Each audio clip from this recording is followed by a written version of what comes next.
Hello everyone, this is Alex Smith. Welcome to knowledge the ambition. स्वागत है आपका knowledge the ambition के session में।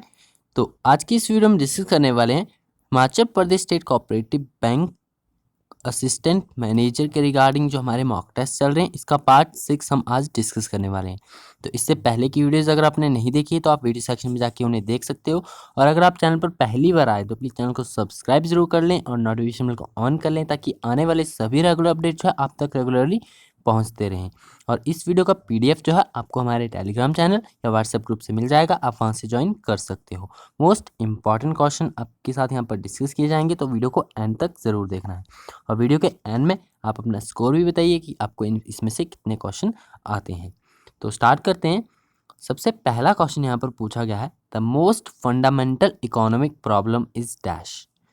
आपको यहाँ पर बताना है कि मोस्ट जो फंडामेंटल इकोनॉमिक प्रॉब्लम है इनमें से कौन सी है। ये चारों जो यहाँ पर आपको बताएगी ये इकोनॉमिक प्रॉब्लम्स हैं, इकोनॉमी है आती हैं, तो आपको बताना है कि इनमें से कौन सी जो है मोस्ट फंडामेंटल है।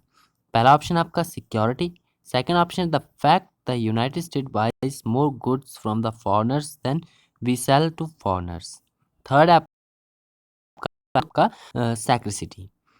तो इस क्वेश्चन का राइट आंसर है आपका ऑप्शन नंबर डी, यानी सैक्रिसिटी। सैक्रिसिटी आपका ये आता है अभाव। अभाव जो है आपका इकोनॉमिक प्रॉब्लम का मोस्ट फंडामेंटल इकोनॉमिक प्रॉब्लम है। इकोनॉमिक प्रॉब्लम्स कई प्रकार की हो सकती है, जैसे कि यहाँ पर आपको 4 इकोनॉमिक प्रॉब्लम्स बताई गई हैं। इसमें से जो मोस्ट फंडामेंटल है वो है आपकी सैक्रिसिटी यानी अभाव।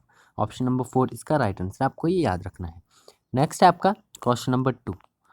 पूछा गया है the national youth day is celebrated on 12th January on the birth anniversary of dash. आपको बताना है कि नेशनल यूथ डे जो आपका 12 जनवरी को मनाया जाता है और ये निम्नलिखित में से किसकी बर्थ एनिवर्सरी के उपलक्ष्य में मनाया जाता है।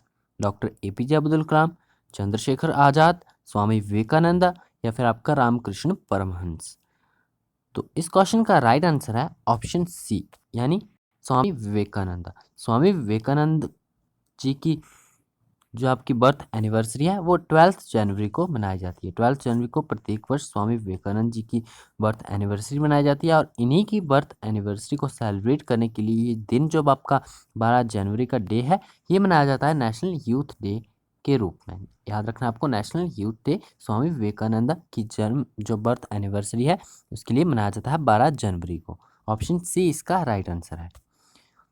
यहाँ पर आज की इस वीडियो में कुछ इम्पॉर्टेंट जो आपके करंट के क्वेश्चंस हैं वो भी इंक्लूड किए गए हैं, जो कि आपके एग्जाम के लिए काफ़ी इम्पॉर्टेंट है। बात करते हैं थर्ड क्वेश्चन की। Which port is now renamed as Shyama Prasad Mukherjee port. किस बंदरगाह का नाम जो है बदलकर श्यामा प्रसाद मुखर्जी बंदरगाह रखा गया है। हाल ही में इसका जनवरी के मंथ में इसका नाम चेंज किया गया था। किसका? यहाँ पर आपको ऑप्शंस दिए गए हैं, Visakhapatnam port, Kandla port, Kolkata port या फिर चेन्नई पोर्ट। तो इसका राइट आंसर है आपका ऑप्शन नंबर सी, यानी कोलकाता पोर्ट। कोलकाता जो आपकी बंदरगाह है इसका नाम बदलकर श्यामा प्रसाद मुखर्जी बंदरगाह किया गया है।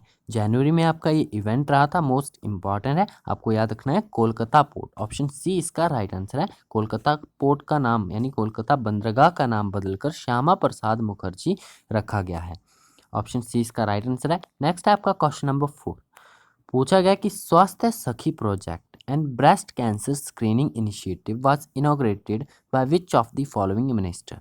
आपको बताना है कि निम्नलिखित में से किस मंत्री द्वारा स्वास्थ्य सखी परियोजना और स्तन कैंसर स्क्रीनिंग पहल का उद्घाटन किया गया। अब ये इंपॉर्टेंट है, स्वास्थ्य सखी परियोजना और स्तन कैंसर स्क्रीनिंग पहल इसका उद्घाटन किया गया है भारत में। तो आपको बताना है कि निम्नलिखित में से किस मिनिस्टर के द्वारा जो है ये इनॉग्रेट किया गया है। तो इसका राइट आंसर आपका ऑप्शन नंबर ए, यानी स्मृति ईरानी। Union minister Smriti Irani. स्मृति ईरानी जो है आपकी union minister of child and welfare जो आपका मिनिस्ट्री है इसकी मिनिस्टर है स्मृति ईरानी। तो इनके द्वारा ही स्वास्थ्य सखी परियोजना और स्तन कैंसर स्क्रीनिंग पहल का उद्घाटन किया गया। ऑप्शन ए इसका राइट आंसर आपको याद रखना है। नेक्स्ट है आपका क्वेश्चन नंबर 5। पूछा गया कि where is the world future energy summit 2020 held. जो आपकी विश्व भविष्य ऊर्जा शिखर सम्मेलन 2020 कहाँ आयोजित किया गया है। अबू धाबी में, न्यू दिल्ली में, कोलंबो में या टोक्यो में? तो इस क्वेश्चन का राइट आंसर है आपका ऑप्शन नंबर 1 यानी अबू धाबी में। ये भी आपका जनवरी में ही रहा था। तो आपको याद रखना है जो आपका भविष्य ऊर्जा शिखर सम्मेलन है 2020 का, ये हुआ अबू धाबी में। World future energy summit 2020 Abu Dhabi में रहा है। World future energy summit will begin on 13th of January in Abu Dhabi. 13th of January को ये अबू धाबी में शुरू हुआ था।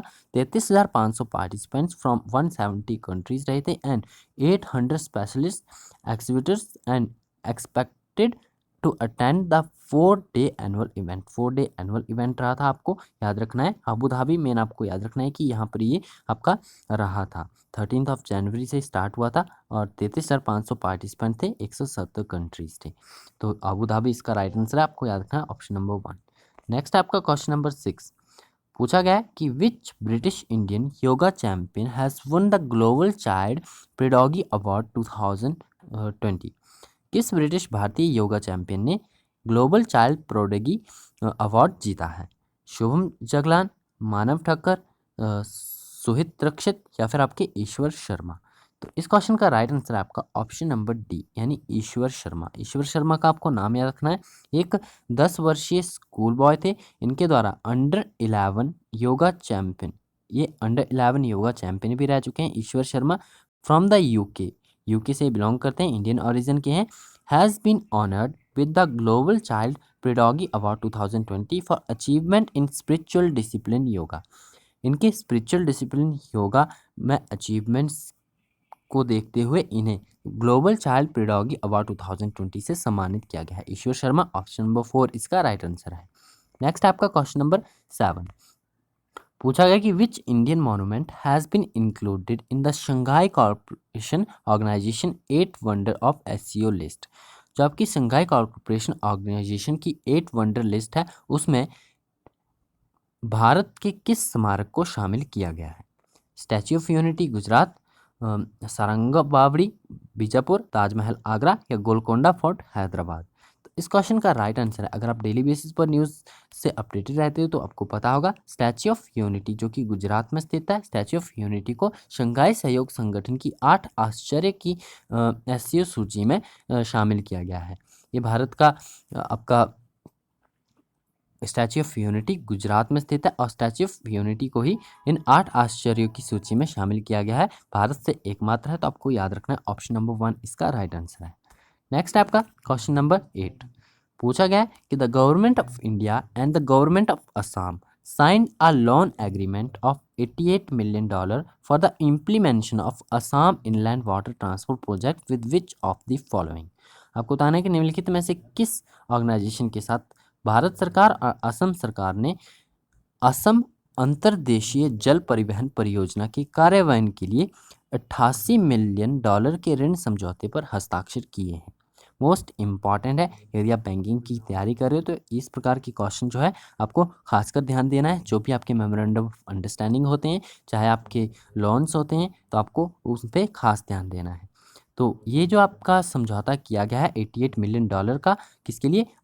Assam inland water transport project के लिए। Government of India and government of Assam ने मिलकर साइन किया है, किसके साथ? वर्ल्ड बैंक के साथ। $88 मिलियन का ही समझौता जो है वो हस्ताक्षरित किया है।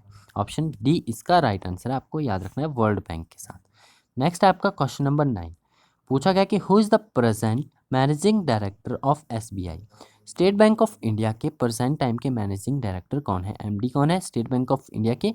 आपके ऑप्शन हैं यहाँ पर लिंगम वेंकटम प्रभाकर, संजीव चड्ढा, अतनु कुमार दास या छल्ला श्रीनिवासलू शेट्टी? इस क्वेश्चन का राइट आंसर है आपका ऑप्शन नंबर डी। याद रखना आपको, जो एसबीआई के प्रेजेंट टाइम पे मैनेजिंग डायरेक्टर है, एमडी है, वो है छल्ला श्रीनिवासलू शेट्टी। छल्ला श्रीनिवासलू रेड्डी जो है आपके प्रेजेंट टाइम के एमडी है। आपको ये याद रखना ऑप्शन नंबर डी। हाल ही में इनकी अपॉइंटमेंट हुई है तो इंपॉर्टेंट बन जाता है आपके लिए, याद रखना आपको। नेक्स्ट आपका क्वेश्चन नंबर 10 पूछा गया है कि at what position India ranked in 2019 democracy index global ranking according to the economist intelligent unit. The economist intelligent unit के अनुसार 2019 लोकतंत्र सूचकांक की वैश्विक रैंकिंग में भारत किस स्थान पर है? ये भी मोस्ट इंपॉर्टेंट है बैंकिंग के एग्जाम के पॉइंट ऑफ व्यू से देखें तो आपको ये रैंकिंग पता होनी चाहिए। द इकोनॉमिक इंटेलिजेंस यूनिट के द्वारा 2019 की ये आपकी रैंकिंग निकाली गई है कि लोकतंत्र सूचकांक की वैश्विक सूची में जो है भारत का कौन सा स्थान है। ये आपका 51st ऑप्शन सी इसका राइट आंसर है। 51वें स्थान पर रहा है, 51st प्लेस पर रहा है इंडिया किसमें, 2019 डेमोक्रेसी इंडेक्स ग्लोबल रैंकिंग में। तो आपको याद रखना है। और ये जो आपकी रैंकिंग निकाली जाती है वो निकाली जाती है द इकोनॉमिक इंटेलिजेंस यूनिट के द्वारा। 51st इंडिया की रैंक रही है, मोस्ट इंपॉर्टेंट है, आपको इसे खासकर ध्यान में रखना है। तो ये थे हमारे आज के कुछ most important questions. I hope आपके लिए बेनिफिशियल होंगे। अगर आपको वीडियो पसंद आया तो वीडियो को लाइक ज़रूर करना है, अपने फ्रेंड्स के साथ शेयर जरूर करना है, और चैनल पर पहली बार आए तो चैनल को सब्सक्राइब जरूर कर लें और नोटिफिकेशन बेल को ऑन कर लें ताकि आने वाले सभी रेगुलर अपडेट जो है आप तक रेगुलरली पहुँचते रहें। तो आज की वीडियो में इतना ही, आई होप आपके लिए बेनिफिशियल होंगे। तो मिलते हैं नेक्स्ट वीडियो में। Thanks for watching and best of luck for your bright future.